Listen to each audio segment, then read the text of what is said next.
You are listening to Let's Go, the weekly anime podcast about weekly anime from Dynamite in the Brain and Secret of the Sailor Madness. So come along and hang with the Let's Go gang. It's Dwayne. Hello. It's Niall, Ari.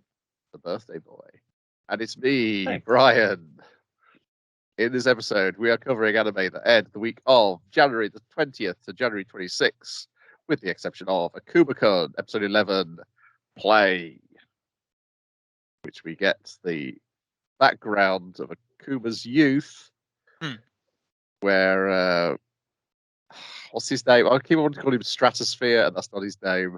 Strophia. Yeah, Strophia.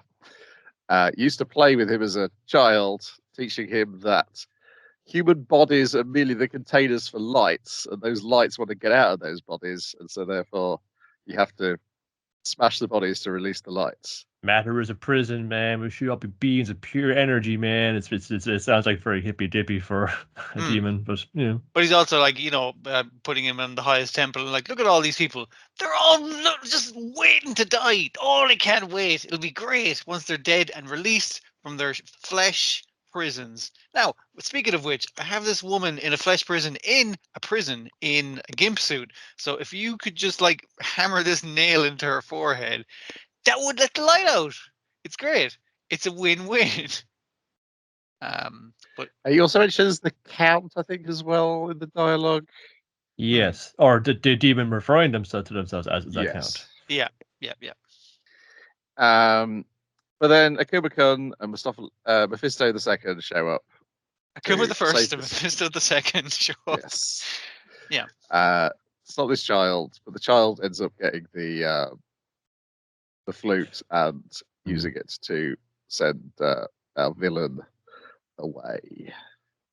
To another dimension. That's contrasted with Akuma the first going like, oh fuck, it's that guy. He's waiting for that my little ocarina to break, and also he's put a force field around my I was going to say house, whatever his version of the Millennium Institute thing. The invisible school, which is clearly That's- visible. Yeah, that's happening in the present day. Then we get some more flashbacks of like where he first learned his love of hotcakes. His first smart ass remark. Oh, Back in the present day, sends Gregory off on a quest to go and recover the things needed to defeat the angel, which involves her getting stabbed in the eye by somebody who'd already prepared the stuff to take him down and just stabbed her in the eye for a laugh. it's blue. I needed some blue. You can't dick around with Satan that much and not expect to get stabbed in the eye. I think is how she says. It's like, that'll happen. Meanwhile, he's loaded a gun. Maybe this is the way to do it. Ishbak, he must have a physical form. You know, if he's incarnated in a physical plane, there must be a form that can be like trapped or destroyed. With what though? A gun. That'll do it. It's like he was also talking about having to turn into a demon. They mentioned that Strophia existed before mankind. So they're like, why we know his name? Why do we know his name and who had sealed him in the first place? So Yeah. must be possible. One very Old Testament. They go to the invisible school. They get the dad out, and then He gets himself out. He put the nail in and say, "Well, thanks for your help, lads." You know, just bounce around. Mephisto 2 and 3 have hopped in and they're all doing their special attacks at it, including throwing your hat like Odd Job, and none of it's fucking working on the force field. But yeah, he gets himself out with the nail. With the nail, wouldn't you know? Oh, I'm so woozy though. But thank goodness, son, you made it. You know, I can see what you were doing there. You're just like at home trying to look up what use would you be here, and I see like, oh, where are you pointing that gun? No, son, press it's loaded. And he shoots his dad, which is presumably the sacrifice of the title of the next episode. That's honest. He's like, oh, heart, but memories of being raised by this Is he always a child like that? He's just like a kid. It's a child forever, it seems. See, And, as a little kid, he seemed like an emaciated little feral child because raised by demons to do evil or corrupt his soul and that kind of thing. But as an adult, he's just eyes have the same dead hollowness to them. but once you start feeding him, though, he really got growth spurt. No, he got very tall. Oh my god, he's shot up like he's like 3 times the height of his dad. It's bigger than his father. He's 4 feet tall. Yeah.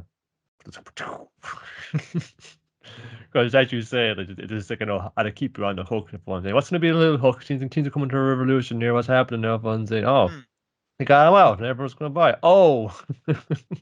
From what I hear, next week's episode does the same. Unfortunately, there's no more episodes after next week's episode. So we don't even get that out of it. Fuck. So just have to wait for another 12 Ending of a episodes. gangster film. You can't escape this life. This life always catches up with you. It's good at doing the old I just one more episode thing, but like you said, it's unfortunate that that's the end of it for now. Hopefully, just for now, anyway. I think it is just for now. I think I don't think there's anything preventing them doing more. Or there may even be. It's Netflix. There may even be another 12 episodes sat waiting. That's on the shelf. thing. Another half a season. I mean, season 2. Yeah. The rest of the story. But yeah, I think if it does that, then it's doing that game pretty well. I could easily have seen bashing this out an entire week, and it's really not the sort of thing I tend to do. This is the one thing I forgot to get the episode title of is Mashal, Magic and Muscles, the Divine Visionary Candidate Exam. Episode 3 or 15 by Crunchyroll's count. Ray Ames and the God's Gift. I remember because it wasn't Mashal and Mash Bernadette and the thing. It was talking about Ray rather than. It helps that it's got that naming convention where it goes name and the blank. Yeah, it's just like I already had like blankly said in like Mash Bernadette and I was just assumed I had to fill in the end, but it's like no, I didn't. I had to... Name, surname, and adjective noun. Yeah. So we get the first half of the episode is the bulk of the episode is Rain versus Margaret, and which is there really to introduce the concept that the super high level wizards. 1 scar, great. You can do magic. Gods. 2 scars, ooh, very good. 3 scars, my. Power of the gods. And we learn that Margaret is not interested in becoming a divine visionary and distributes the coins they win amongst the other pupils of Orca. So it's not the thing that Margaret is into, like. And they're actively like taking the piss out of Rain for just like, oh, look at you fucking chasing clout. Wow, real fucking cool. I'm looking for a challenge. I'm looking for cool shit. Which is what has gotten them interested in MASH, because it's like, this fucker does have magic and he's fucking competing. Ooh, let's fucking see that. He doesn't care either. He's just doing it because he doesn't want to get executed. I can get on board with that. Yeah. I like the fight's pretty good, and I like that despite the fact that Rain has he's like, I've got a secret third line that I can make pulsate out of my face rather than painful looking. Yeah, I just to see how that would look. It's more like it's like a living tattoo is just kind of fun as well. It looks like in the comic, it's like your face tears open and another line just like leaks out of there. It is like another face tattoo, but it's done from the inside of your face to the outside of your face. It's not great looking. And they're going for that kind of nastiness, but like it's just, I like the fact that he has this extra level that lets him do crazy fucking shit. But like Margaret was like no slouch. It's like, I've got a fucking magic trick that basically, if you chant any magic spell, all my magic will explode on you right now. And I was like, oh, that's quite good. Also, I'm going to shoot you with another magic spell, so you have to do something about it. And I was like, that's, yeah, it does kind of set them up as a threat. Yeah. And so I hadn't realised the guy voicing Rain is also voicing Akuma in Akuma-kun. Because this was the one where I was like, I think I like Rain better in the anime than I did in the comic. I think he comes across better. Yeah. I now that they know where the character goes and everything like that, I think they can like pace it out a bit better. Like I feel like they introduce more of the bunny stuff in the anime, which is good because it humanizes him. It is because you just come across from majority of it as this like unfeeling fucking robot, even to his Yeah. own brother. It's just like I gotta be that way. You can't know my work. And speaking of his brother, the other part of this story is the gang playing a massive board game which uses a D100. I loved seeing that show up. Those terrible actual D100s rather than using two D10s. But it's a and magical it's- board game that can predict your potential. It's the game of life, but Yes. maybe your actual life. Defraud a Yeah. magical convention, miss or arrested for stalker-like behavior, miss 690 turns. And Finn goes, "Oh, second place in the beauty contest, 100 Yes. points. Oh yeah, that's pretty good." He'll live a boring, if fucking uneventful, but like good life, essentially. Like, yeah, which is ideal considering these other guys. Mash keeps fucking rolling executed. Found Yes. exposed as a non-magicer. And he runs outside, and the other guy's like, "Oh my goodness, it must be the pressure must be getting to him. We better give him some time to himself." And then we cut back to Mash, and he's run outside because he didn't want to share the special pastry he'd got. The extra large cream puff. And then he sort of, because he ran into the woods at his muscular speed, he kind of stumbles on their fight, going like, "Oh, what's going on over there? Oh, he's fighting for me. So I should stay out of this, but I should also thank him once this is over, because that would be rude to not do that." Very polite young man. Which he does, and then we cut immediately to the start of the Divine Visionary tournament. Here's some of your favorites. Here's some nobodies, and here's some Yes. sinister-looking ones. At Who's least the gonna be a nobodies have real fun player in this? designs, like that guy with the extra long chin, you know. We've That's fun got stuff. more tomato, Dolb Marks, Pontorus, LeBlanc Russell. He gets a line. Max Land,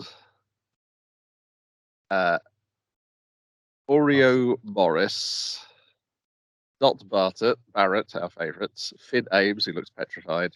They're there because Mash Mike shared his Crook, tokens with them. Bobson Yes. Doughnut. It's like, here you go, lads, 3 each, and they're all like Dot's kind of freaking out, but Finn is like, "I shouldn't be here. I'm Yes. going to die." The first test is Carpaccio- grand. Yes, Carpaccio Liu Yang. I feel he does something because he's got more of a character design. Yeah, he's the dude. You can see him in the opening, plunging the knife He into is. his arm. Lance Crown, Margaret Macaron, who's people are surprised is actually decided to join the. Get off He's their actually arse and doing participate. something. Generally, he doesn't. They Jamming don't, out like, on the piano. Yes, Mash Burndead is the final one.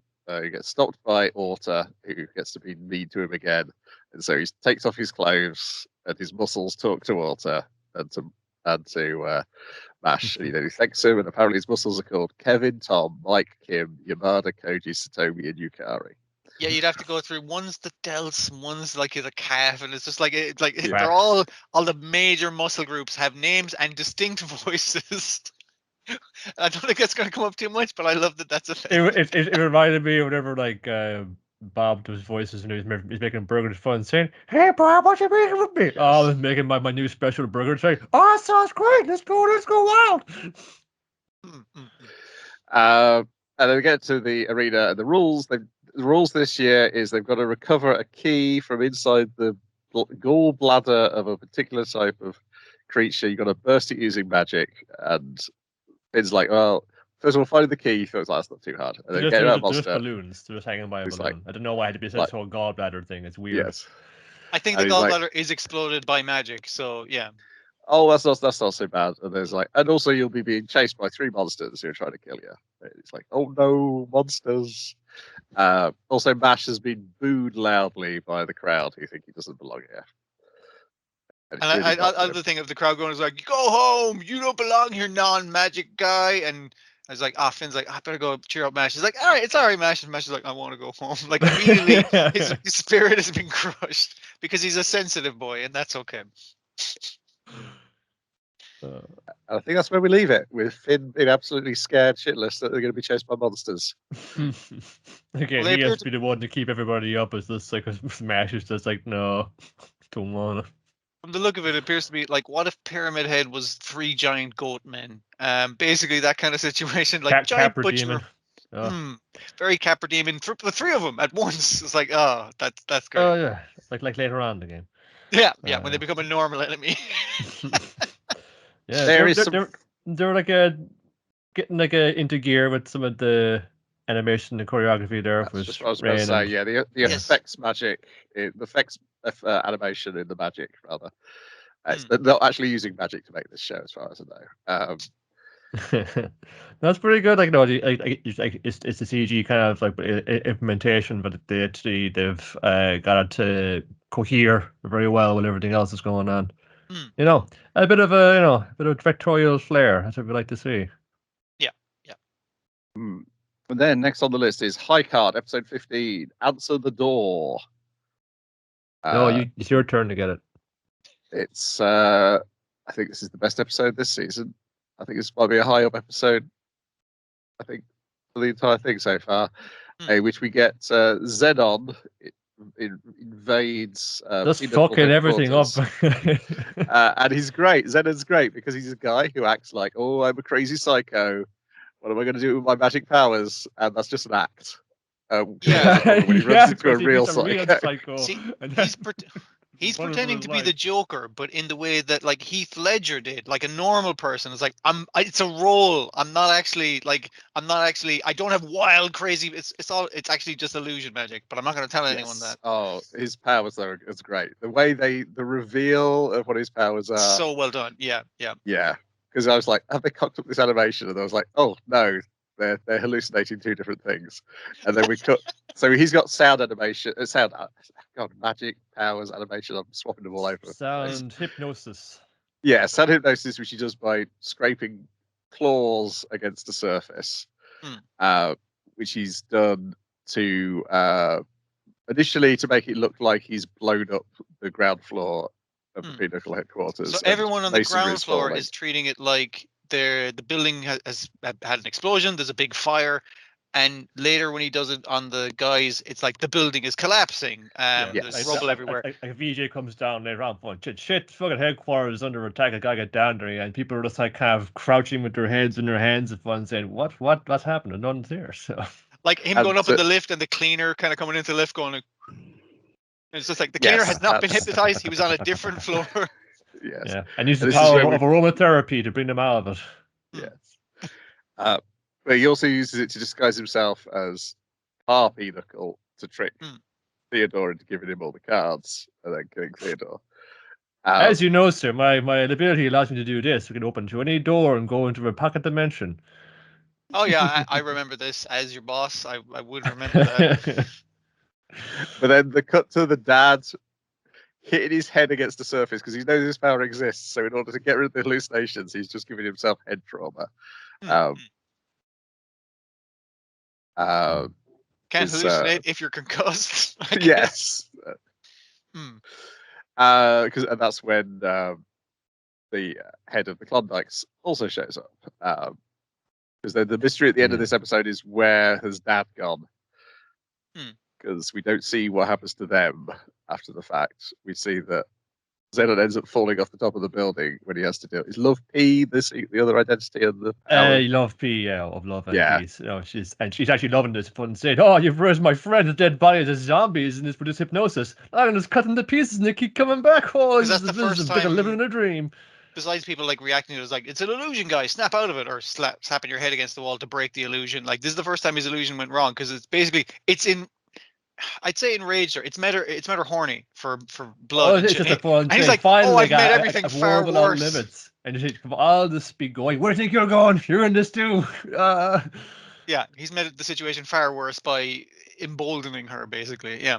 Yeah, and it's like his gloves for his card. It look all the scary claws. Looks very threatening and menacing. But he's just for kind of scraping against like bare metal or glass. I suppose you can kind of stab a guy. I don't know if he actually stabbed Owen. Did Owen imagine it? But maybe he could have stabbed him with his hand. But that's true, actually. It might have been part of the illusion that Owens was like, I'm bleeding out inside my own dimension. It's like, that would be impossible, and it would have collapsed in on me. I've made you think that I stabbed you. Could be, yeah. Or on a stab, but he's just like, fine. But he kind of had it coming, so. He was a dick. Yes. Yeah, because essentially, basically, by the end of the episode, there's nobody here to make sure that Leo fires Chris. And now the news helicopter has come by, and it's just fucking Ryan Erasmus. We have no president. We've no one to make a public statement. Yeah, because Xenon was hoping to get away on a helicopter, and Love P sees a helicopter and goes, "Oh, you brought me a new toy," and cuts the blades off the helicopter. But the way they stop Love P is, of course, Bernard finally uses his power. You're a player? It's like, dude, he has a custom suit. That's how you know they're a player. It's a dead giveaway. It's like a JoJo character thing. It's like, nice suit. That's a fucking player. Yeah, he has a cool shield. Yes, yeah. When he shows up, though, Love P knows him. And it's like, oh no, not you. Oh, not this fucking guy. Not the guy with perfect defense. The classy old gentleman. Fuck. Yeah. So they're in trouble in the Rough media. Day at the office. Yeah. But yeah, it was a lot of fun. Yeah, the bits where they're arguing about like, oh, I'm trapped under rubble. He says, no, you're not. You're surrounded by fire. Like help the me. two guys going like, help me. And the other guy's like, I'm trapped. Please help me. And the other guy walking in on the scene going like, the fuck are you assholes doing? Wake up. Get on with it. Just like good overall. And I think it's really good that it's done like the first episode was kind of like, whoa, we're doing crazy hijinks. Second episode was, are we the bad guys? And this one was like, upend the entire fucking status quo. Yeah. Good job. Hey, we know we're in trouble. Chris wasn't his usual happy-go-lucky self. He's just like, yeah, no, I'm sick in hospital. I'm dying. Yeah, and now you're wondering what was Xenon making the Black Knight hallucinate in order to keep him calm. Because that's why that's the other reason they brought him in, is to keep that Black Knight, either to capture the Black Knight or keep it under control. I think possibly one of the things was making him absolutely like knackered having to do it is maybe he had to run through a few things. Like, what will work on this fucking monster? I'm there for like 3 hours just trying to get this monster to calm down. Yeah, what happens to the suitcase full of cards? I think he fell out the building with it. Yeah, so the cards might redistribute themselves. It would be a fucking big loss. There's like there's about 20 cards in there. I think it's just like, oh man. Yeah, they nearly had a half a deck and everything. That's a lot of work. Yeah, Leo makes the point that he's going to retire Chris, not because his dad's telling him to, not for Pinochle, because it's essentially for Chris's own safety. Get him out of the game, basically. Yeah. Or take early retirement. You'll give you full pension and health benefits. Don't worry. And since you're dying, I guess that will be really useful to you right now. Yeah. I mean, he might last a bit longer if he's not throwing himself into situations that you think he can survive because he's got a car. That will help. Yeah. Is his car permanently nerfed now? But I suppose it'll just reset when and if he gives it up or dies.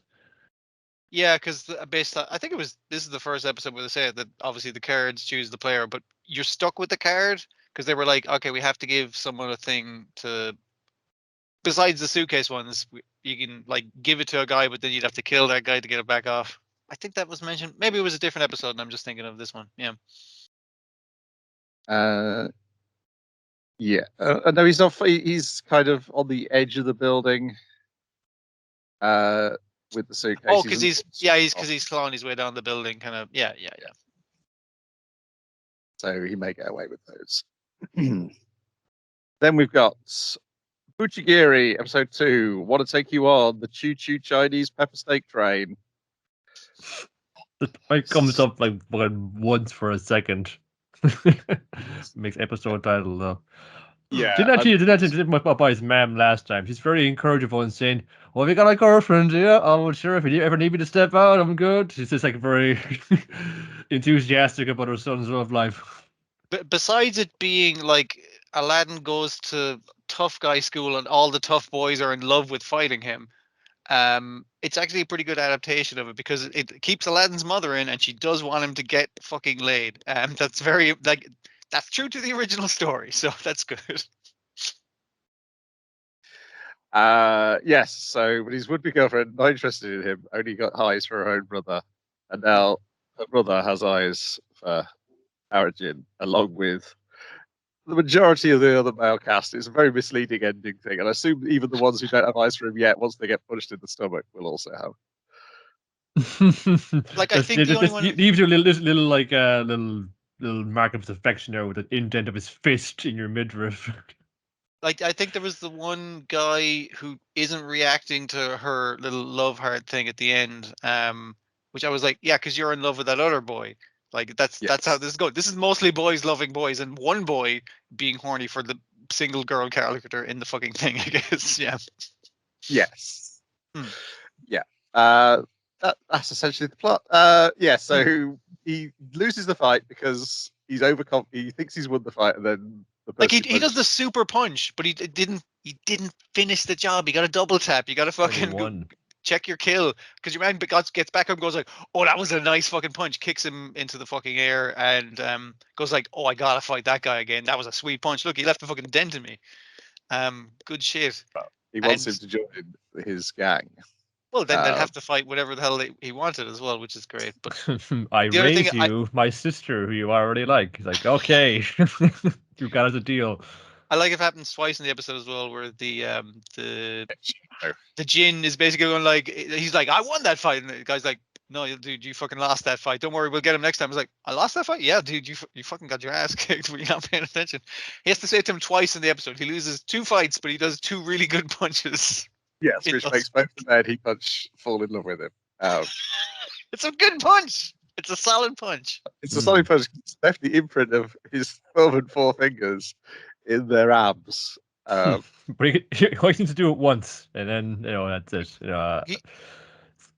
I guess in this episode we learned he did that technically 3 times in his life so far, because I think that's the deal with the little the love you forever stone, which she callously drops off the fucking building just to show her disdain for him, because it did work on his best friend, where he gave him a best friend forever stone, and yes.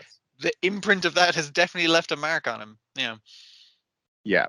We also learned that one of Matakara, who's the old school friend, one of his gang has the ability to see the unknown, because he accidentally presses the bullet in his head, and causes the genie to appear.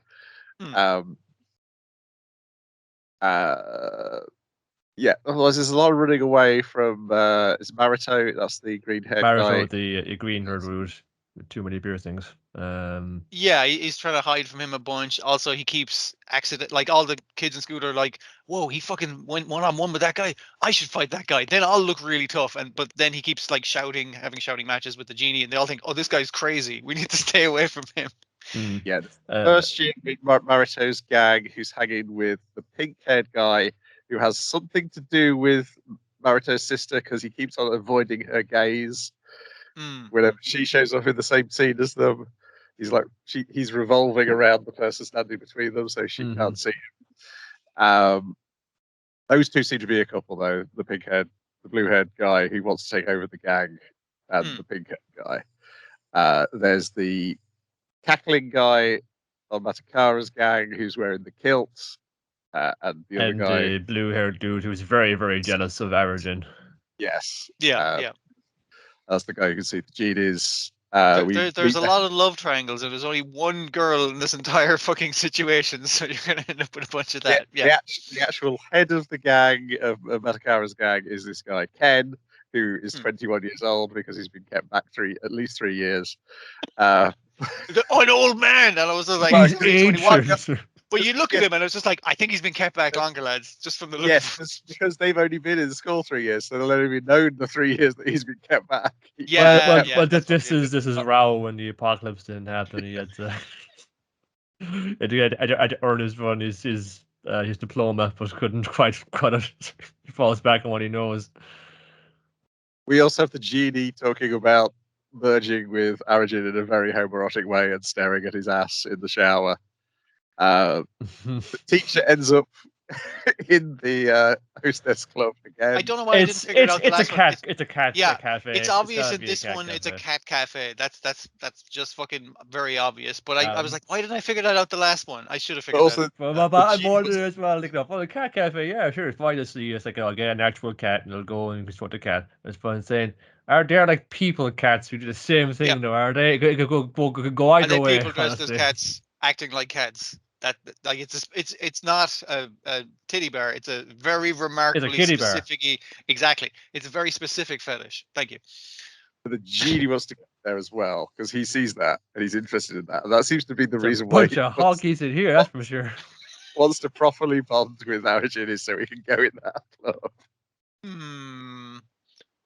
We do get a sweet fight as well this episode between your blue-haired guy and It's a different, yeah. It's like, I'm gonna show my stuff to the gang in front and then take this dude on. But yeah.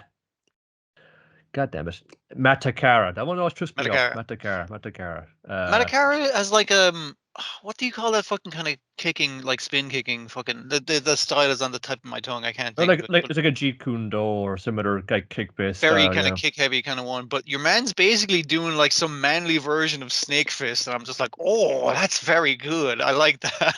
This guy's very forceful. It's just like, he's like, one thrusting his fucking hand right into the front body. It's good. But he'll still stick in a headbutt, like, which is nice. Yeah. No, I like how it's taking place like, it always seems to be fighting in that little like courtyard, but it's like the I very think the courtyard shallow is little reserved pond. it's reserved for a fight. Basically, is that courtyard? Yeah. Yeah, they're just too fun. Saying, oh, the ripples spreading, we can't splashing in out of these. And then at the end, everyone he's only a watching from all the warm-up. windows can like throw down their ticket to kind of things where all the things are raining down for the victory. It's very video game. I like it. Oh, it was pretty class. And that was really a little kind of a warm up dude. It was like like a lower tier opponent. But the choreography was great. It was all telegraphed really well. The camera didn't do any cheats kind of stuff. It was just like, yeah, this is solid. This is very well put together. It seems to be set up now again to work in that red only, blue only story anywhere. Because now I don't want to be on opposing sides. We know Matakara is going to get like probably the blue genie that you see in his memories. But they're friends, but they gotta fight. Oh, how we resolve this with our fists, of course. I like the running gag of the teacher's teaching them a history lesson, and it's only the genie who's learning anything, and he's always going, "Oh, I wish I could have fought you." Yeah, cool guys in history. I would have liked to punch. Yes.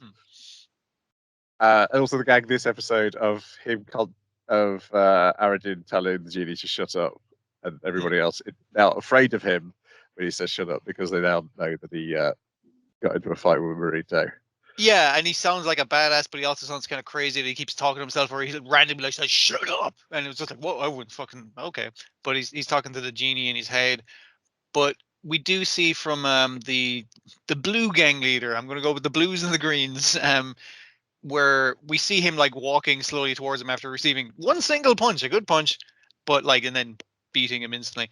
We see him like fighting with himself and his shirt's getting pulled, and like we see it from the point of view of someone outside of him when you can't see the genie. I was like, what is wrong with this guy? He's just like really freaking out over there, basically. Because the genie can physically interact with things, and you can see the effect of that physical interaction in that thing there. And then earlier in the episode where he's dragging him around by his trousers.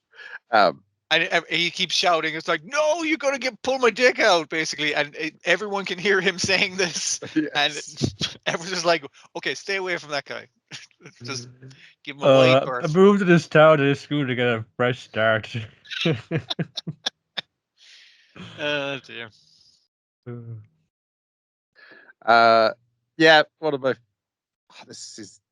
I feel like this is a strong contender already on episode 2 of things I'm going to be putting in my top 10 at the end of the year. Yeah. Yep. It's like, I hope it doesn't get the same difficulty at Skatehead, because that was also a strong contender, and it's just like, a little bit of drop off. Yes. Crunch it off here. Then the thing I didn't have time to watch, it's Sengoku Yoku episode 3, year 7 of the Heroku period. I need more sleep. Get a little bit of our fun backstory up on this now as well. So finishing off with with Fun Jinka, he's working his way up to the frontiers, like smacks them all back. No problem getting in. Has another goal. It's another enhanced spiritual human monk. It's like one of the dudes that say they're gonna make like Shakugan, but a weird a pointy purple man.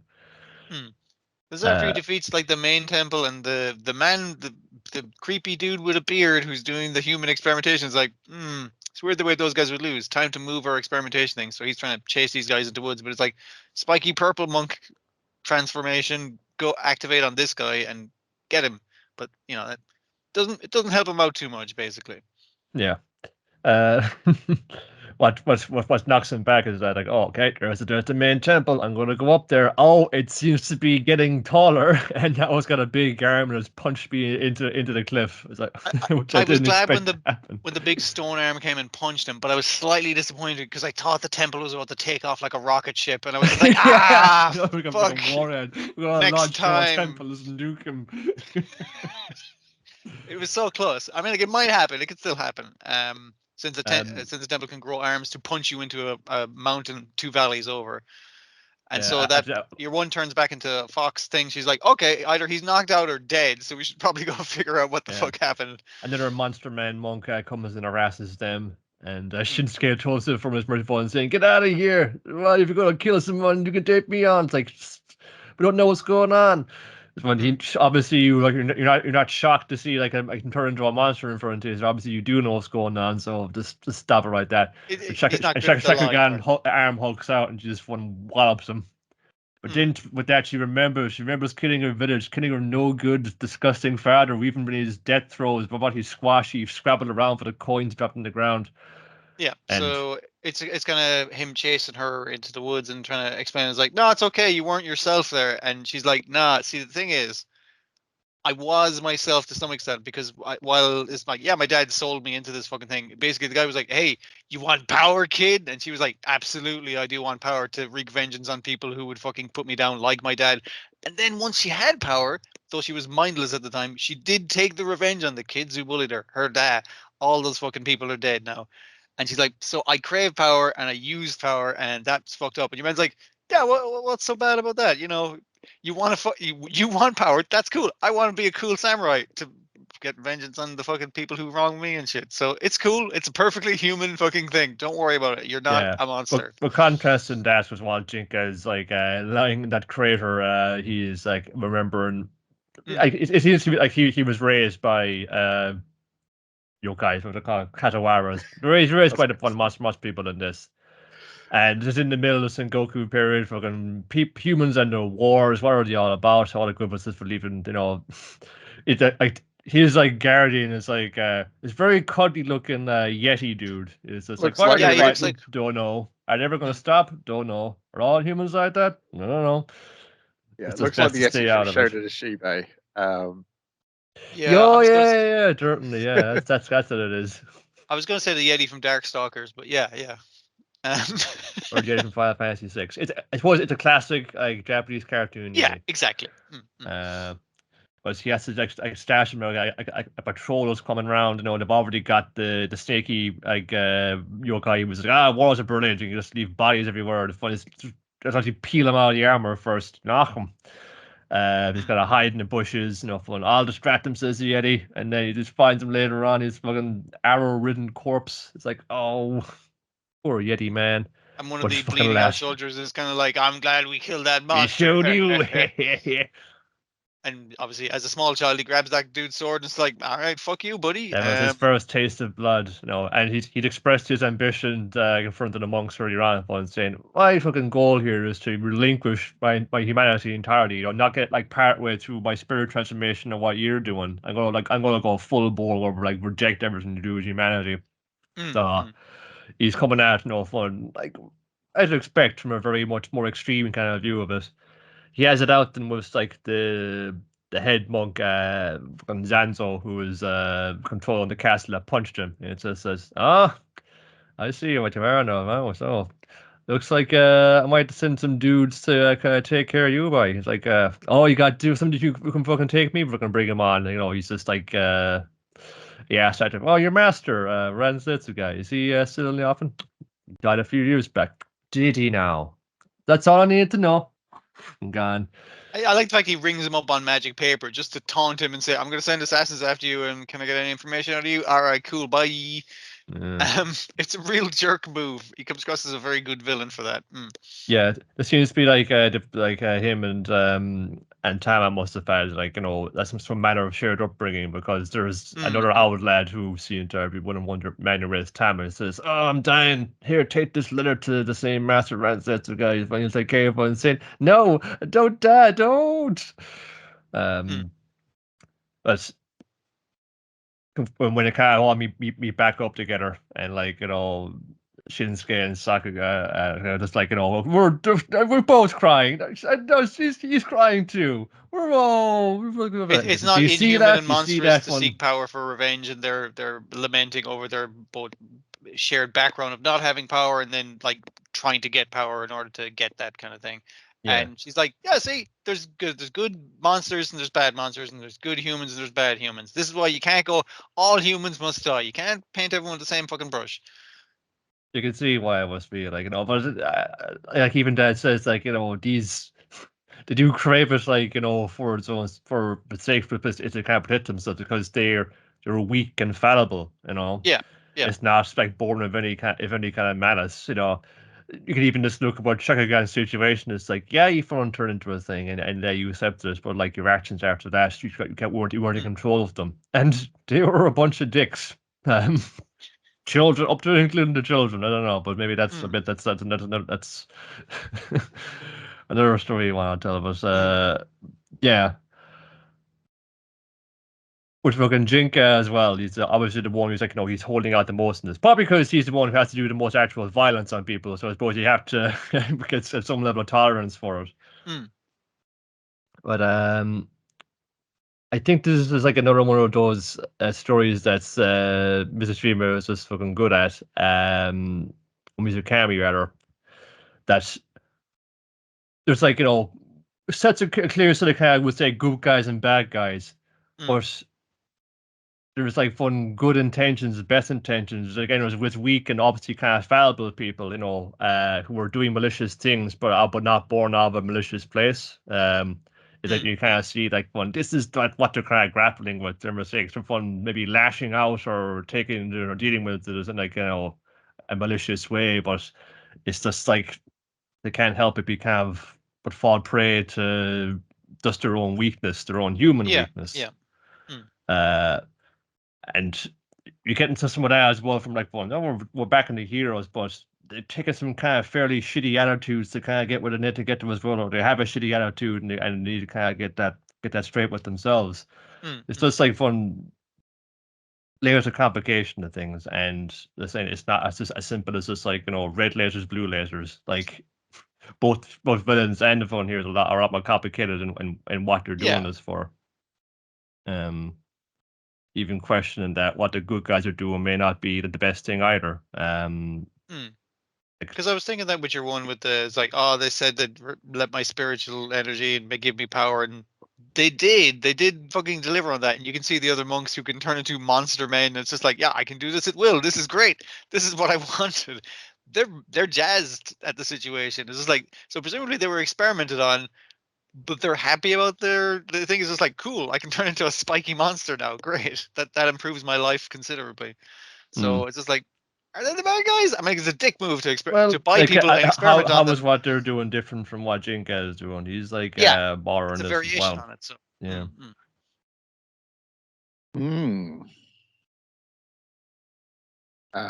And I think from the publicity art, I think you might be even closer to. I think he is supposed. I think the bad guys is supposed to be like a mirror of our hero, of Jinka, rather than. This certainly felt like when it got to the close of it, it's just like, no, here's like, you know, the stakes, like the emotional stakes you want, they're all playing for here. And it's just like that's kind of sort of prologue bit is probably done with, and now we're going to get into the kind of the main chunk of it. Yeah, I'm seeing it ends with the monks approaching a swordsman to hire him to chop people up. Get some assassins on him. Yeah, this lays it off on there's world of spirits, there's world of people. On all sides, there's like good intention and bad. Then you have these like bunch of kids who kind of got a foot in each world, and maybe we can put an end to the cycle of violence. Yeah, it works quite well. It sets up like the different sides and the different stakes and the differing opinions based on their backgrounds they have of the situation. It does a really good job of writing like that. The other thing I really liked, and in anything else, it would have been very clunky writing, where he's like, "Hey, you know the way you got fox ears? Have you got like people ears as well?" And she's like, "Yes, I certainly do. Also, I can hear in both of them." And I was just like, didn't need that information, but it's nice to know because nothing else establishes that when something has two sets of ears. You won't need that giant telephone to reach up. Yeah. Then we got to Metallic Rouge, episode 3, Marginal City.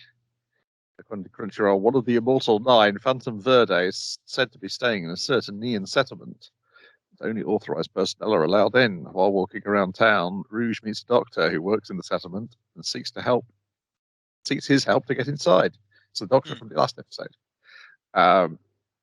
Also, she's got no chocolate because Dorothy gave it to the children.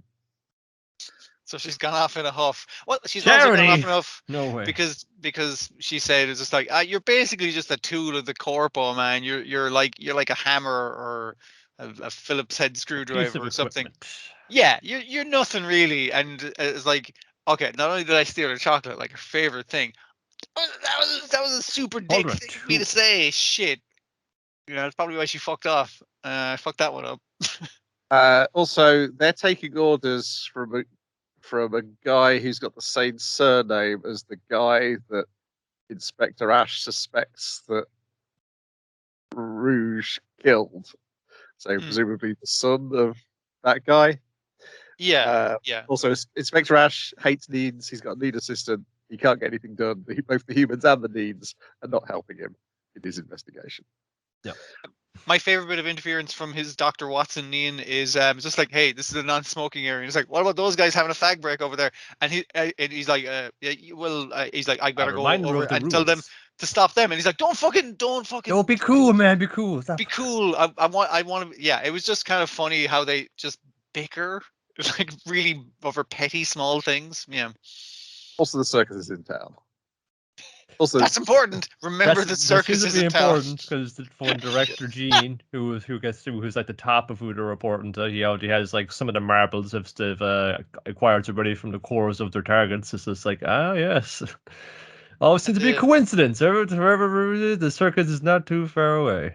And it's established with the politician from the last episode. Basically, the characters from the bus in the last episode. He's like, "Look, honey, the circus is now." And he's like, "Oh boy, the circus!" And he's like in a wheelchair, where his Nean guy is like, "We'll take you to the doctor later." That fucking dude got shot in the chest. You got grazed in the fucking calf. What the fuck?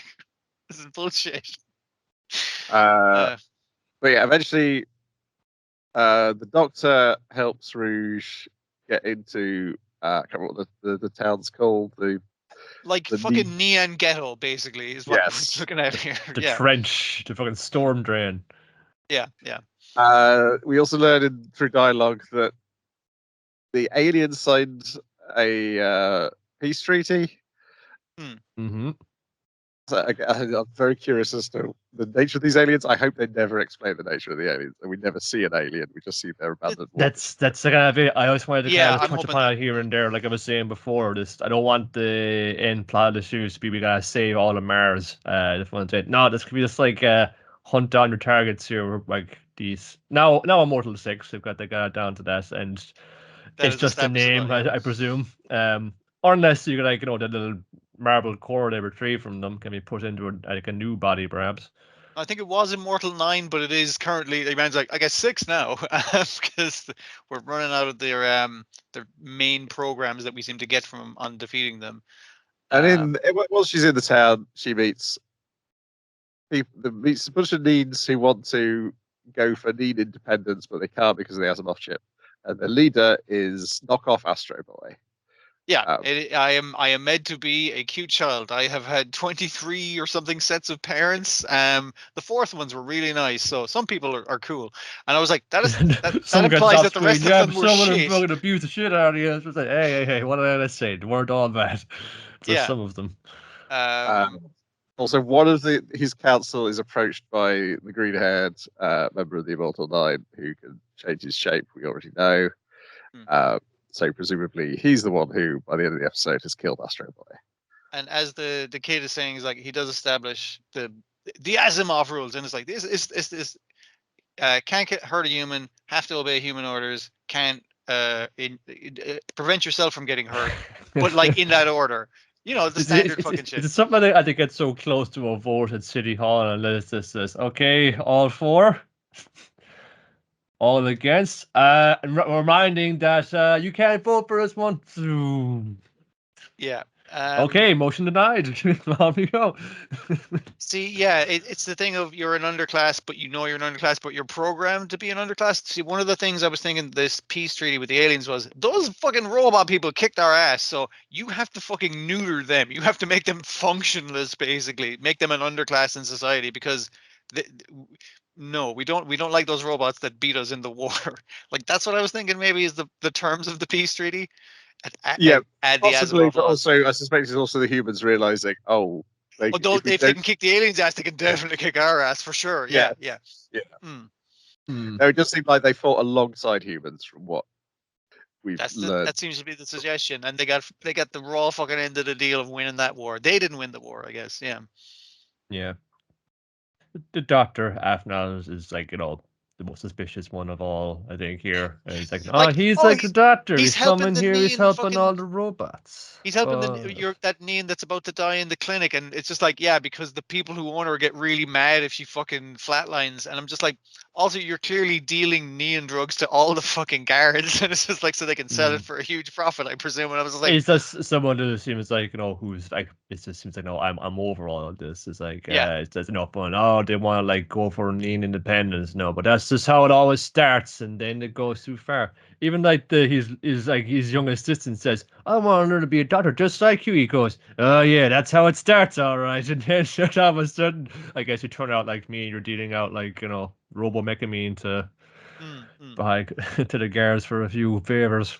Yeah, it's definitely someone who's just like, this system sucks. I have decided to not fucking care anymore rather than try to do anything about it. That seems to be his kind of role in it. But the role that Arnean Astro Boy kind of stand in, Arnean leader, not really resistance. They're just trying to get we're trying to get any fucking rights here. Civil rights movement. If we can get you in the movement, I was like, think about it. I don't want to force your hand or nothing. Because you're Neen without any of the fucking Asimov laws, and you're free to do whatever the fuck you want. You can kick someone's ass if you felt like it.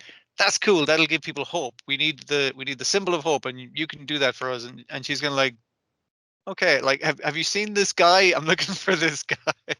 Yes, the guy who might be able to help you out. That's the guy I'm looking for, and I'm not going to mention it yet, but I'm going to kill him. She is focused on the job, yeah. She instead seems to get framed for murder. So instead but even the Neens are kind of like, don't fucking bring this up. It's only going to come down on our heads if we brought up that she killed like the guy. So let's keep it quiet for now. But there seems to be a lead because the police are planning on moving in to investigate. Because then Ash is like, well, you got to let me in as well. And he's like, no, you don't have the authority. So just keep your nose out. I mean, like, they could be trying to raid the place for anything. We did see the doctor's assistant getting like hassled by the cops, where it's basically like, oh, walking down the street, huh? Pretty suspicious. Where they're about to kill him, basically. Yeah. But Dorothy's argument would be that even if you're free, you're still not really free, whether you're a human or a Neen. You still got to do your bloody job, man. Yes. Do your bloody job. Here comes the blimp.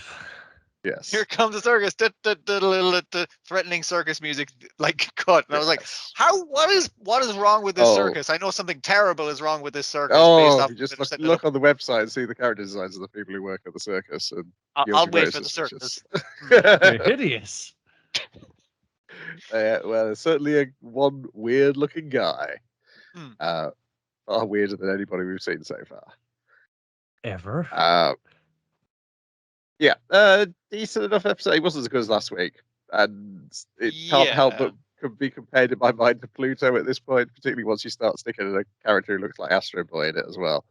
And you're talking about an underclass of robots and the robot I guess murderers. besides Yeah, Blade yeah, Runner, what's yeah. going to be the next easy reach for something like this? Ah, yes, I'll go for the homegrown variety.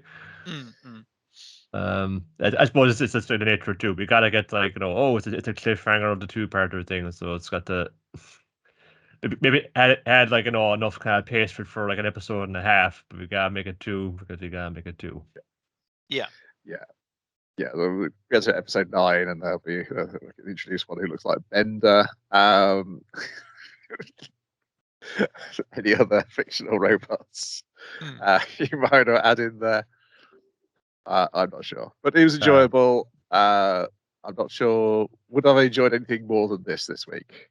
Out of Witch and the Beast, Undead Unluck, and Sengoku Yoko. Did I make a mistake watching this one? Let's find out as we talk. Witch of the Beast, episode 3, The Witch's Pastime, final act. Dwayne, run your own on this one because I didn't get around to it. Just me. Oh no, I'm in trouble. What I do like about it is, as you can guess from the title, is just like, hey, we're fucking done with this case. Dunzo, all fucking wrapped up, which I like. I do appreciate that they're just like you're not gonna string this out too long. It's like no. We're when good. It said first act, I thought, okay, don't get too mired down in this, please. That is going to be a 3-act. First act, final act, perfect, lovely, great stuff.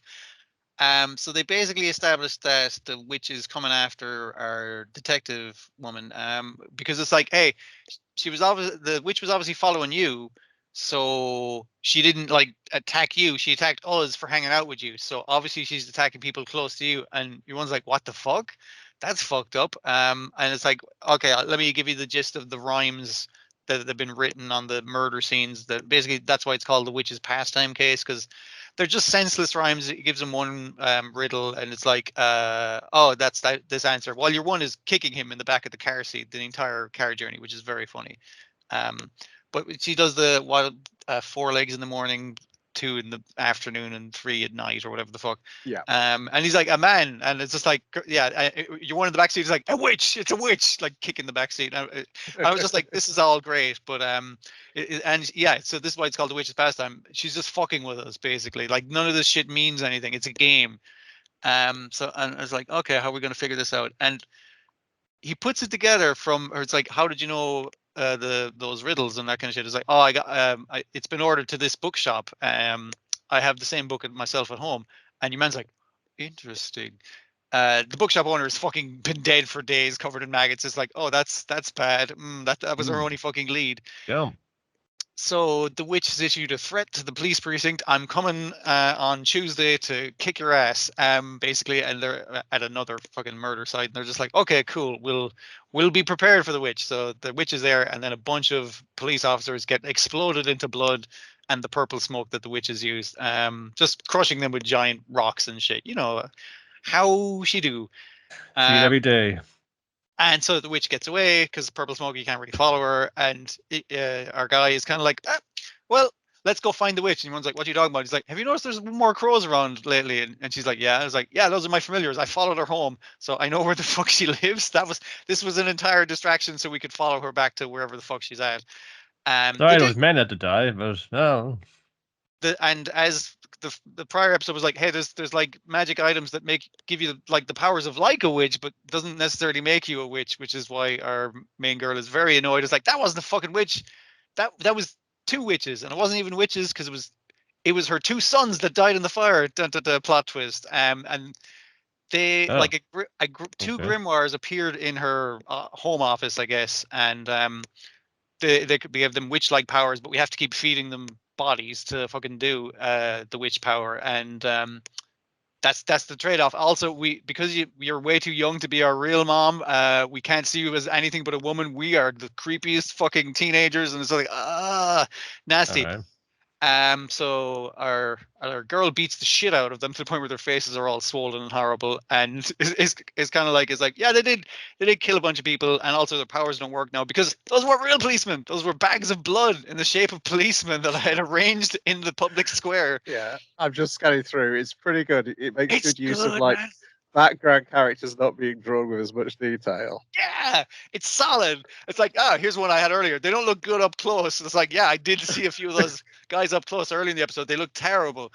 And so you didn't fulfill the things of your grimoire. That means you don't have magic powers. That means our girl can beat the shit out of you. And and then she's kind of like to your one is like, hey, you want me to finish these fucking little bitches off, or do you want to fucking do it? And your one's like, well, I re-brought them into this world by adopting them, so it's time for me to take them out. And she fucking kills her 2 kids and meets up with them later. It's like, hey guys, thanks for helping me out with the witch case. I'll give you a shout if I need anything. They're like, yeah, sure, no bother. We're essentially friends now. And I was like, this fucking show's dark, man. It's good. I enjoyed it. I would thought she's probably gonna go jump off a bridge now after that traumatic event. She seemed more well adjusted by the end of it. That's what I thought was going to happen as well, Niall. And I was just like, no. She's like, yeah, you'll see me again in the future. And I was just like, are you going to immediately fucking like off yourself? It's like, no, I'm the only mage on the force. I gotta fucking stick around, basically. I gotta draw down the guy, make it the pension, make it the retirement. I mean, like, she's very young, so she's going to be a while. Oh no, but like, you know, if you can make it to age 30 on these like police forces, you know, 35 maybe tops. You know, they extended it a few years back. It's pretty good, and it's the fact that it was just like all wrapped up. This episode is like, that's good. Keep up this pace, and I'll be quite fucking happy. That bodes well. Was better anyway. Yeah. Then we got Delicious in Dungeon, episode 4, Stewed Cabbage and Orcs. Don't worry, they're not eating the orcs like I thought when I saw the back of that volume that time. Those are people, man. Yeah. So the first half is explaining how to grow vegetables in a dungeon. On a golem. Yes. Of which our magic user is refusing to reveal what the 1% is that's inside a golem. That allows it's definitely something bad. You know it's something. She's like, even I know how to make golems. It's like, oh yeah, how do you do it? It's like, trade secret. I'm not fucking telling anyone. Well, because she knows she's fine eating vegetables out of. The only thing which puts her off is learning that he's using human tools to. Marcel, you know that's how they do it above ground as well, right? Well, yeah, we don't got to say it. Well, yeah, you can do it in Infinite Wealth as well. You can wander into the toilets and take shit out of the toilets. Hey, man. And add it to your equipment to. Can you believe someone has left this here? Wow. It's useful material in certain industries. Yeah. Quick, empty your pockets. Like the amount of shady shit Senshi was doing is like, hey, we're gonna go left because there's golems down the right, and he's like, no, let's go down the right. I gotta do my gardening, and he's like wearing the gardener hat over his helmet, and he like kicks those golems' ass, and he's like, you've fucking done this before, haven't you? It's like, what? Yeah, I guess like, you can say that. Cabbage patch. How are they gonna get back up though? It's like, well, I put the what do you call the thing in a golem's head? It's a scroll. Because it used to be a scroll, but it's like it was be a kind of talisman anyway. It's like a point. Just put it back in the ground. They'll reform in a couple of days. That's illegal to make fucking magical tampering fucking magical beings. And he's like, I'm just putting it back in the dirt. Where I found it. I just put it back where I found it. It's found this way. That's technically legal, but like you're skewing the thing, essentially. It's like there's no laws in the dungeon. I can do whatever the fuck I want. So they spend a good while gardening and making a delicious vegetable platter, basically, for themselves. That is fueled by the toilets that Senshi also tends to in this dungeon.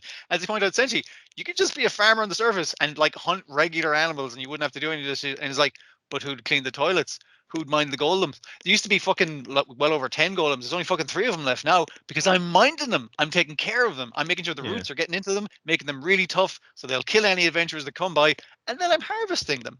It's all fucking like one hand washes the other. I'm keeping this dungeon afloat, baby. It's sort of like lamenting, like, oh, the adventurers knew like an invasive species that have upset the careful balance of wildlife. I've been like roughing it out here for a decade. Only I know, like, you know, what you gotta do. I got respect for this place. I got reverence for it. So you're kind of thinking like Senshi, you're all right, but then you kind of remember, what are you maintaining against Senshi? Is it a dungeon full of monsters that people regularly fucking die horrifically in? It's like, oh yeah, it is that. But you start to highlight a different thing, yeah. But like it's an environmental thing, like similarly, if you go out to like like a forest or a jungle or that, there are wild animals there as well. If you have respect for them and kind of know how to handle them, you get on just fine with it. Know your environment and get on with it. We go back to our environment, but it's the very shady tavern that's open in the middle of the dungeon for all like passing adventurers or people who, for one reason or another, can never go above ground again. So they figured we'll go to the shadiest possible fucking underground dungeon full of definitely murderers and criminals. And sell some vegetables. I mean, like he is a half foot, but like a nasty half foot, like a real. I mean, like he's probably done a bunch of murders, like Gollum. So yeah, that works out. Yeah, it's just the physical posing of him is very Andy Serkis like. That's very mean to Andy Serkis. We should get a better posture then, shouldn't we? Yeah. Anyway, they'll get murdered by orcs. Orcs kind of come in and it's like, oh shit. It's like orcs are just like murder everyone here. It's like oh, they're gonna go for Marcel. It's like, hey Senshi, you drop one of your cabbages. Are these fuckers with you? That's looking weird. Anyway, we've had to come up higher in the dungeon because that fucking dragon kicked us out of our house because he's on the fucking prowl. So we're gonna need to take your cabbages. And Senshi's like, perfect. We came here to trade cabbages, so that'll be. And he's like, no. We're gonna need to take your cabbages. So you're a good pal, Senshi. You're always good for trading with orcs. And everyone's like, you trade with fucking orcs? And he's like, shush. And then he's like, all right, I'll give you all my veg on the exchange that you bring us to your camp. And like, you don't throw that out. That's bread starter. The one are going like, ooh, a stinky bottle. Get rid of that.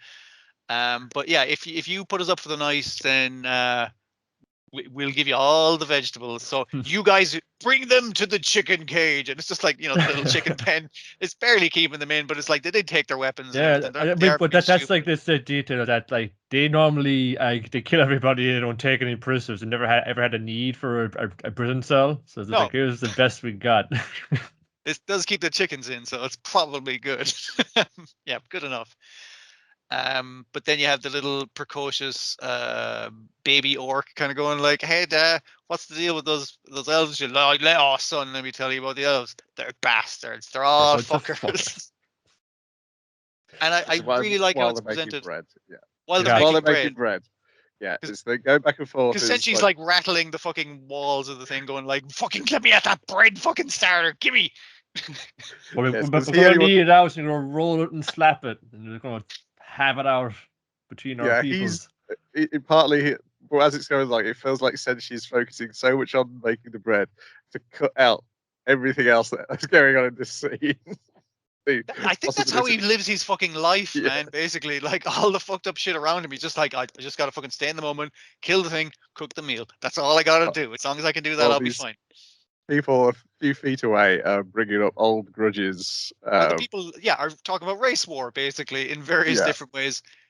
I liked how both of them had legitimate points. It's just like, well, you guys chase us underground. It's like, because you guys raided and pillaged the villages. And it's like, well, you fucking killed us in the dungeon. It's like, you killed people in the dungeons too. Like, why don't you not fucking raid things? Why don't you go farming something? It's like, because you fucking took all the land. It's like, you fucking killed us though.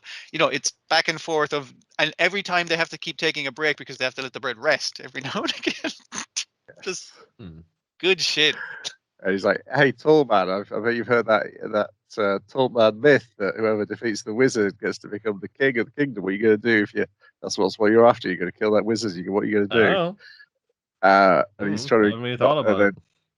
And then she's like, well, if you're so worried about this, why don't you go and kill the wizard? You can have you can become the king of the kingdom if you're so worried about what the tall men are going to do when they get down to this wizard. Eventually, food brings them all together.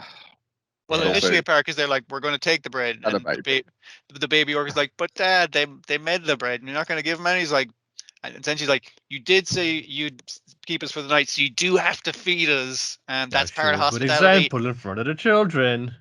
And even Marcel was kind of like, yeah, your dad was saying we can't have the bread now because we need to cook it with other food to have a balanced meal. And your dad would never relinquish on his word. And the dad's like, fuck, they got me. I can't look bad in front of the very cute kid. So, yeah, it's all good. Let's have some orc kebabs. Look pretty banging, actually. They do look pretty fucking great, yeah. And orc food is spicy, which I do like. That it sounds like right my jam, yeah. I do. The first half of this episode, particularly, did make me wonder. It's like, is the board game Caverna the Cave Farmers an influence on Senshi, particularly because that's about dwarves farming, but both in a cave and above ground. I've never played it. It seems far too complicated. That's coming from me, a Great Western Trail fan.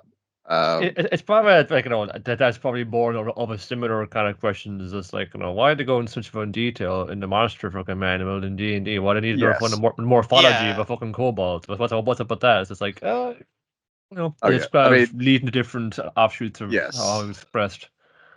Yeah, I mean, I know that Caverna game fans of it were like, then they're like, well, what if it was this D&D race doing the farming, and then it actually eventually became an official expansion of elves farming and orcs farming and all that jazz. But yeah, the first part particularly, because it led more heavily on the farming element, I was like, and the fact that it's a dwarf doing it, it made me wonder if that makes it funnier.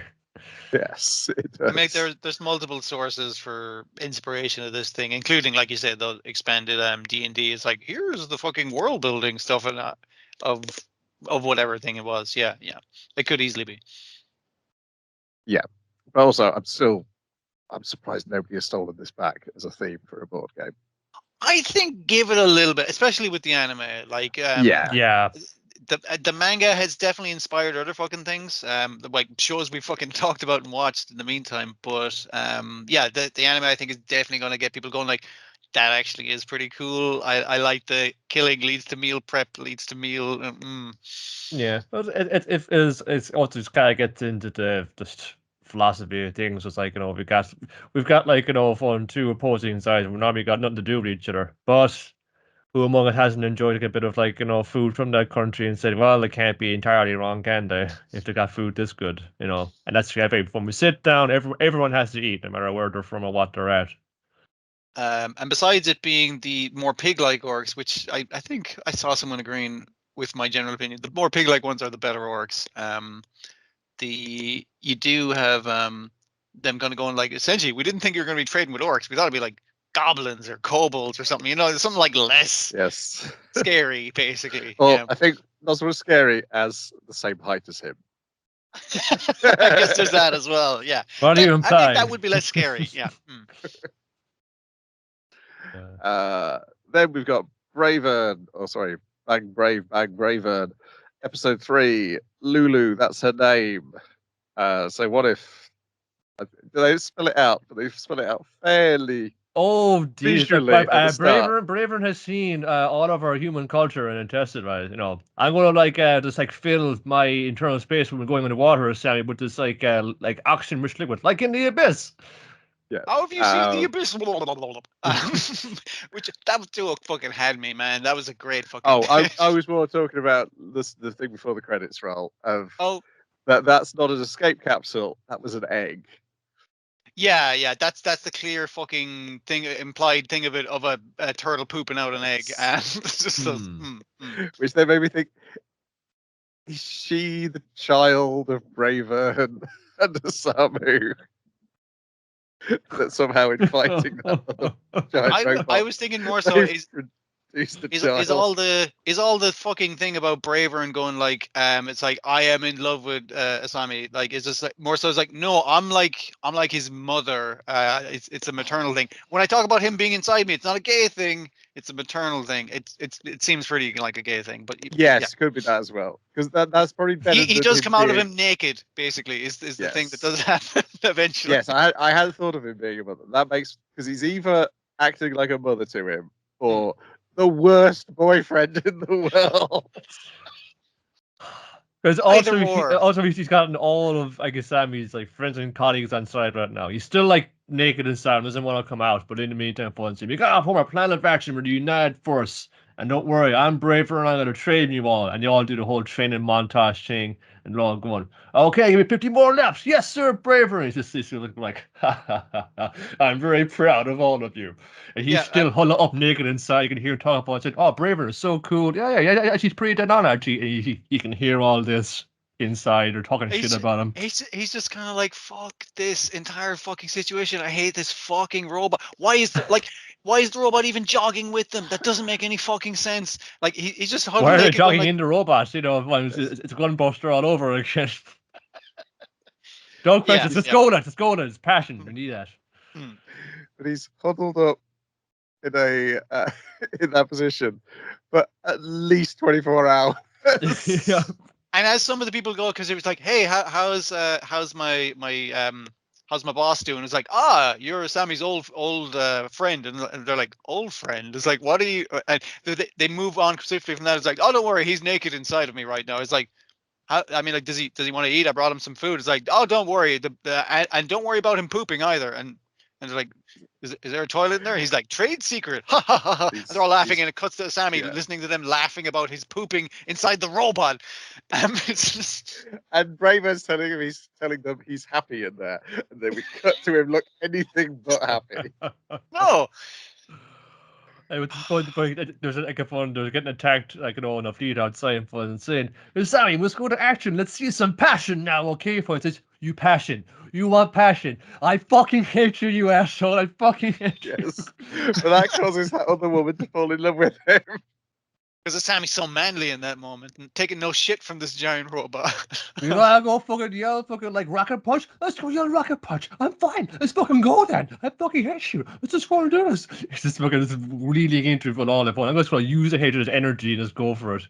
So after a day of like waterboarding, he had to spend a day naked inside this robot, hearing everyone talk about how great the fucking robot is and kind of laughing at him a bunch of the time as well. And then gets drowned again in goo. And then gets drowned.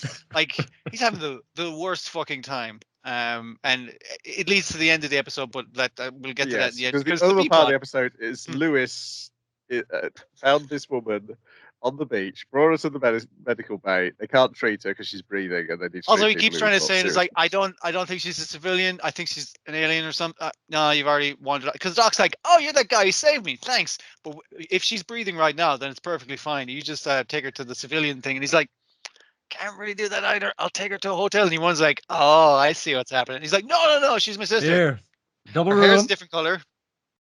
Wink, wink. I'll leave you two kids alone. Right.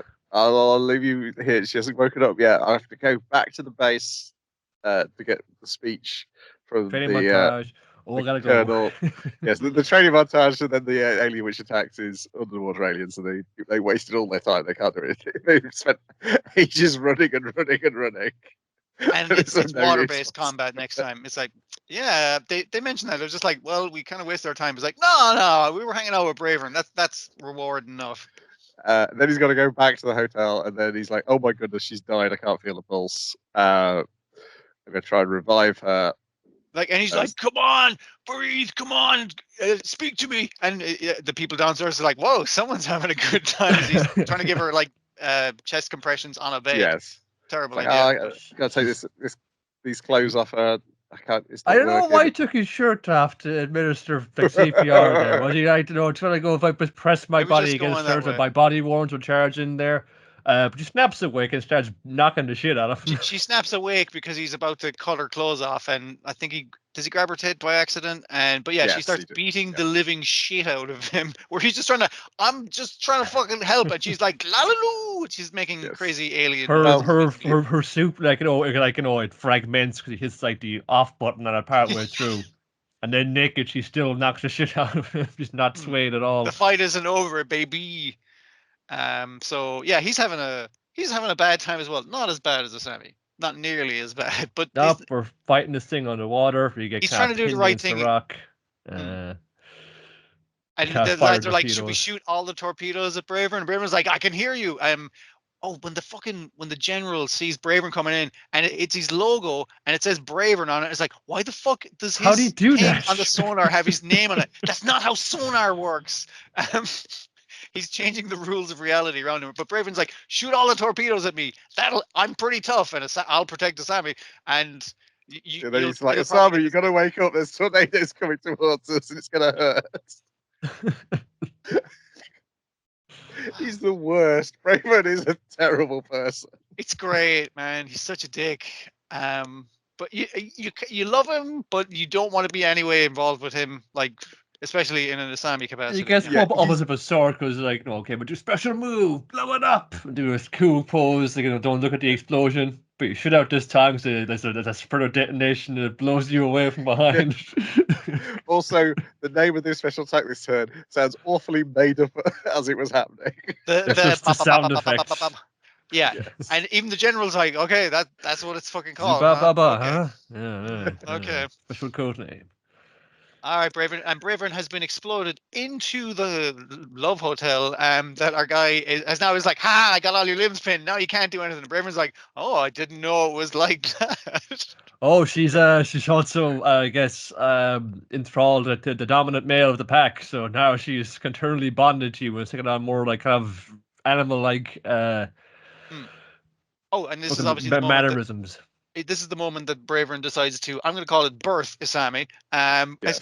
As he stumbles naked, filled with goo, out of the thing is like, you've been fucking ladies in a hotel while I'm drowned today. Fuck you.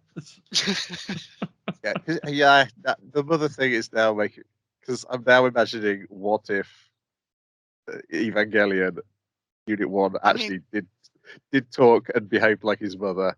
I mean, like the plugs they're in are like called womb plugs or something. I can't fucking remember the proper name. Yeah, I mean the analogy is clearly there in Mm. Evangelion, but obviously the mother never talks. But yes, The mother never talks and is awful. Just a terrible. Yeah. But yeah, we'll see. I mean, Simon was definitely jealous when he sees Lewis with this naked alien woman. And Like, Bravern's nearly disappointed that he's having heterosexual sex. It's like, what are you fucking doing with that? That's no good. Why is it I gotta deal with the fucking giant robot? I gotta do all the attack names, and you get all the benefits, you get all the chicks, you get all the glory. Come on. They both want each other's lives, but do they want each other? The ending credits suggest yes, probably. Yes. It's a crazy show. Fucking It's nuts. good stuff. Yeah, I think the underlying satire is also that as long as Bravern gets results, they're willing to put up with the absurdity, whereas Osamu isn't, because it's directly affecting him. Bravern gave them a briefing. I don't know where they got the giant screen and the giant pointer that Bravern could use, but he gave a briefing where it's like, yeah, they can put shields out in the front, but then they're weak to the sides. And it's like, that's actually very useful information, Bravern. Thank you. Like, he's being, he doesn't need to jog with him, but he's being very helpful. So you can't really fault him, basically. Yes. So it is eventually going to be Asami, get in the Bravern. You need to get in Bravern. Expert on this subject. The best that we have at the moment. And they're not suspicious. They were suspicious. They're not suspicious because he gets results. And Samu is suspicious because the things which are making him suspicious is incredibly personal details that Bravern knows about him inexplicably. It's creepy. It's a creepy robot. It's like how the answer has not got an answer yet as to how this robot knew his name. Why does it speak German? Why is it watch the abyss? Like, just a lot of fucking questions and no fucking answers. Well, maybe if you didn't suck in the cockpit all the time, you could just ask those questions instead of shouting at him. Even though he deserves it, you might get some headway in there. But no, be mad all the time. It's just let's keep it going. Keep going this way. It's better. It is. It's a grand old show. Can't wait to watch the next one. Yeah, like the distant glitches and dungeons, kind of no. It's just like Thursday evening appointment viewing now. Yeah, it's a good chill watch and everything. Yeah. And then finally, I didn't get to watch this either. Undead Unluck, episode 16, Revolution. Yep, it's going around in circles. It looks better. But there is a lot of static shots of them standing around while embers fall around them and they discuss the situation at hand. There may be about just around 10 minutes of footage that isn't reused repeatedly in the episode. Because I liked a lot of the parts of it because it's obviously it's Billy's turn, Betrayal. basically betrayal, and it all that works quite well. The acting works very well for it. Like it's a good scene because it was a good scene in the comics, but like how it's adapted is like, that's not great, lads. You didn't do that great. Yeah, like Billy's going towards out the and saying, "We're sure like we get given our 4 quests. Now we gotta take out the 4 seasons. They're all a monster and the other different things." But he's like, we could drop a nuke at them.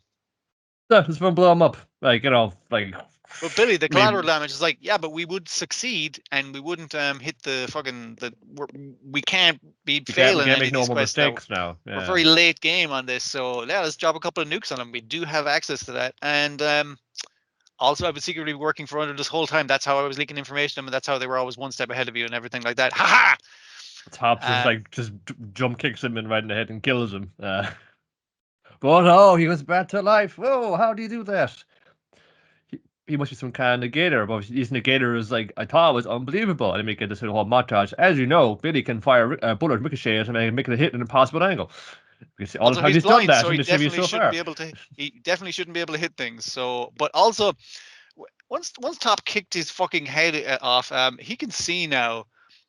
Was that also a lie? What's fucking going on with Billy? And Billy is kicking everyone's ass, kind of, basically. He uses Top's super speed against him, breaks his own leg. He's like, and then heals his own leg, and it's like, well, shit, we're in a lot of trouble. He uses injustice on the lads. I like how that manifests. Yeah. It manifests differently. You plan to live and win, which she holds her own sword to her neck. Like, kill yourself. It's like, Andy, you want to protect. You pointed your finger guns at Fuko. It's like, oh no. Yeah, like, but if he's power of all the powers somehow, how is he doing that? Yeah. Anyways, I'll be taking this round table. If we can't do any more quests, then yeah. And as Julian says, it's like, we need that for the final bit. Like, you gotta have the table. The table is the trump card in this situation. So yeah, they got one chance to get the table back, and Andy's like, hey Fuko, lay it on me. Give me a big one, because I'm going up there and I'm gonna fuck shit up. Because they have your one there who can negate attacks, negate obvious fucking attacks coming at her, that kind of thing. But Unlock will do some wild shit, so we need some Unlock to actually lay a hit on him and get that table back. No, it's a more fun dash. I doesn't know what the fun make it is. Like when Billy was like, "Oh, yeah, the man with fun saved me and got me out of that horrible human auction," and Femi, I did that really long submarine sandwich. Yeah, so you do have Fuko kind of going, is like, hey, you know Billy's a good guy. We're gonna find out why he did this, but first we do have to kick his ass. So I'll be back in 5. All right, here we go. Like, she's just being fucking sound out, which is great. Yeah. Yeah. Let us this time shoot first, ask questions later. Let's punch him up a bit.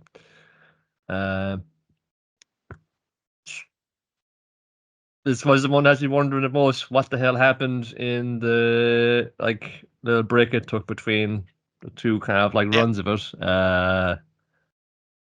The ones not getting their storyboards in on time, that's for sure, and probably not getting all of our things in on time, that's for certain. I mean, I'm looking on the wiki. It says it adapts about the same amount of material they've been adapting.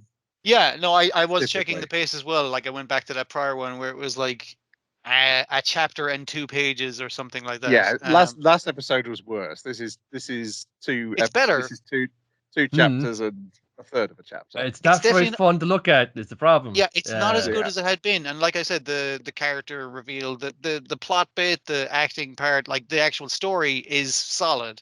But like, it's not as fantastic as it has been with those kind of stuff before, adapting at the same pace roughly. Yeah. Something's gone wrong, and it's difficult to put a finger on what. It's just some kind of just like storyboards aren't coming in on time, or storyboards are coming in on time but not getting animated on time, and it seems like we need to actually to make air days here. How can we kind of paper this over a bit? Well, there is like a lot of explanation of things in this, but they used to be kind of better at kind of framing those conversations in a more interesting way, dynamic way. Yeah. Like I said, a lot of people standing around while CGI embers fall down from the Uma burn, which has the entire fucking table in its hand. Again, that's a great visual.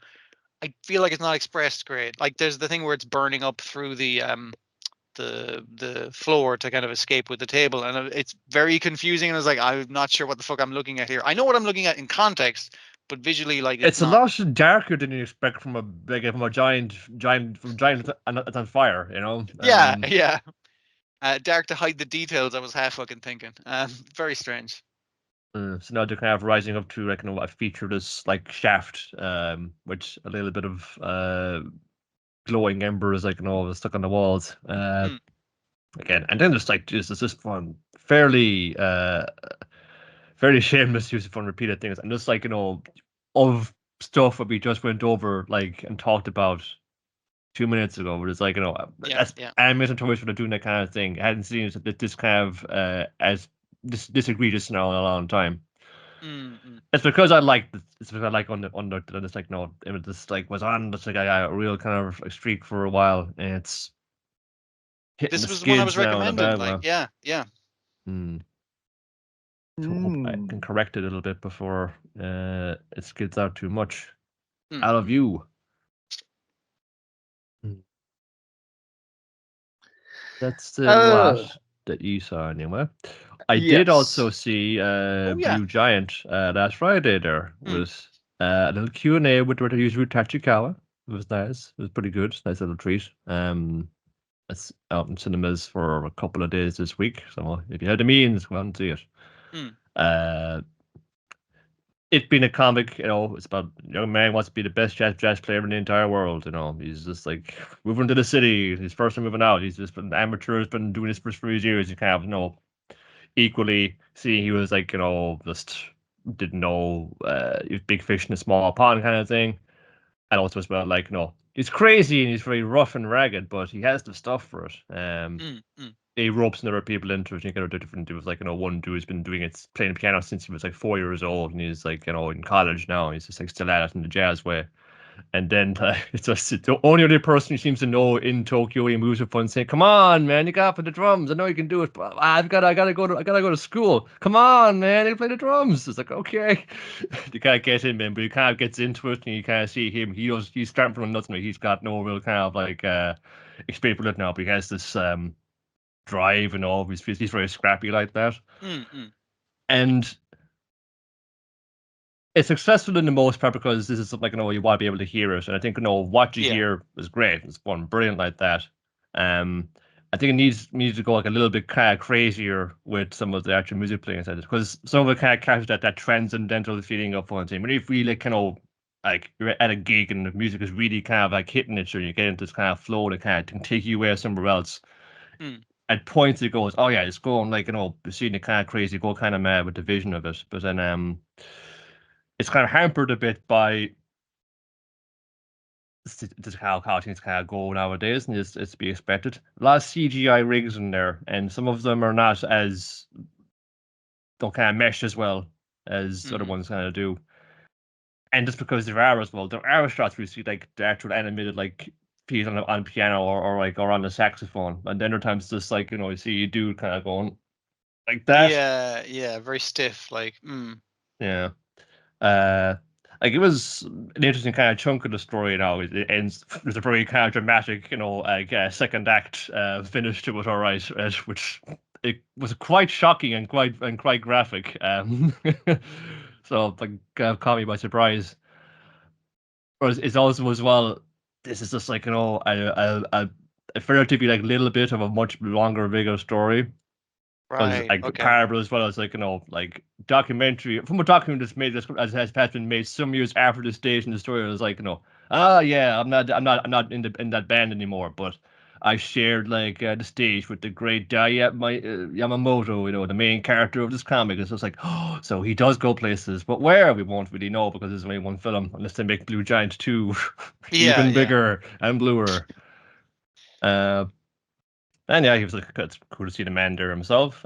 We've liked a lot of what he has done. He's the Mob Psycho man. He's the Decadence man. He's the Death Billiards man. He's a cool dude.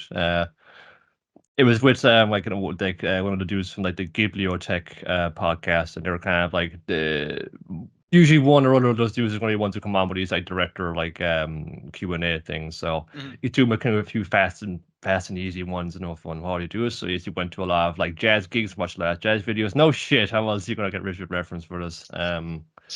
I had my hand up to ask him, like, I wanted to do that one thing. You come a long fucking way from like Anime Mira, Young Anime Project. I'm like, going to a film premiere in London. Like from that, it's like, oh, well, that kind of journey. What do you think could be kind of cool? But it didn't get around to me, so won't hold it against him. But yeah, like just need to be a bit crazier about it. I guess some of that you will get some of that transcendence in the comic, but you can't hear the comic. But I suppose you can just put on a record and just read the comic, I suppose. But it was cool to hear those like actual like musicians playing in there.